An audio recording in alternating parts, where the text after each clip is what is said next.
মুজিববাদী সংবিধান বাতিল করে নতুন সংবিধান তৈরিতে সবাইকে ঐক্যবদ্ধ হওয়ার আহ্বান জানিয়েছেন জাতীয় নাগরিক পার্টি এনসিপির আহ্বায়ক নাহিদ ইসলাম।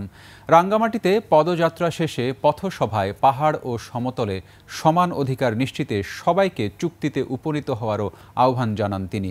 রাঙ্গামাটি প্রতিনিধি সত্রং চাকমা ও চট্টগ্রাম প্রতিনিধি হাসান ফেরদৌসের তথ্যছবিতে ডেস্ক রিপোর্ট।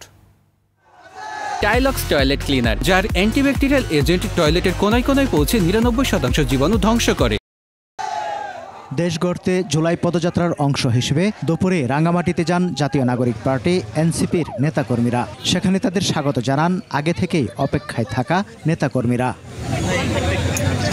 পদযাত্রা শেষে পথসভা হয় জেলা শিল্পকলা একাডেমি চত্বরে। দলের আহ্বায়ক নাহিদ ইসলাম বলেন, পার্বত্য চট্টগ্রামে বিভাজন অশান্তি জিইয়ে রেখে একটি পক্ষ বারবার সুবিধা নেয়ার চেষ্টা করেছে। বাঙালি জাতীয়তাবাদের নামে অবাঙালি জনগোষ্ঠীর সাথে এখানে বিভেদ তৈরি করে রাখা হয়েছে। ধর্ম নিরপেক্ষতাবাদের নামে ইসলামের সাথে অন্য ধর্মের বিভেদ তৈরি করে রাখা হয়েছে। আমরা সকল বিভেদের ঊর্ধ্বে গিয়ে সকল জনগোষ্ঠীকে মর্যাদা দিয়ে একটি সংবিধান তৈরি করতে চাই। সভায় অন্যান্যের মধ্যে দলের দক্ষিণাঞ্চলের মুখ্য সংগঠক হাসনাত আব্দুল্লাহ ও উত্তরাঞ্চলের সার্জিস আলম বক্তব্য রাখেন। যে কেউ এই ধরনের ক্ষমতাকে অপব্যবহার করবে, তাকে আমরা বাংলাদেশের কোনো জায়গায় জনগণের সেবক হিসেবে চাই না। যেখানে বিভিন্ন জাতিগোষ্ঠী, বিভিন্ন ধর্ম, বিভিন্ন ভাষার মানুষের সমান অধিকার প্রতিষ্ঠিত হয়। রাঙ্গামাটি যাওয়ার পথে কঠোর নিরাপত্তায় কাউখালীর বেতবুনিয়া, ঘাগড়া ও রাঙ্গুনিয়া রানীরহাট বাজার এলাকায় পথসভা হয়।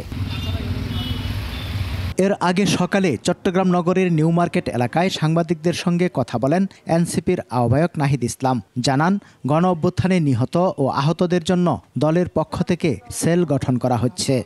পার্টির পক্ষ থেকে আমরা সব জায়গায় যাচ্ছি ও কথাগুলো শুনতেছি।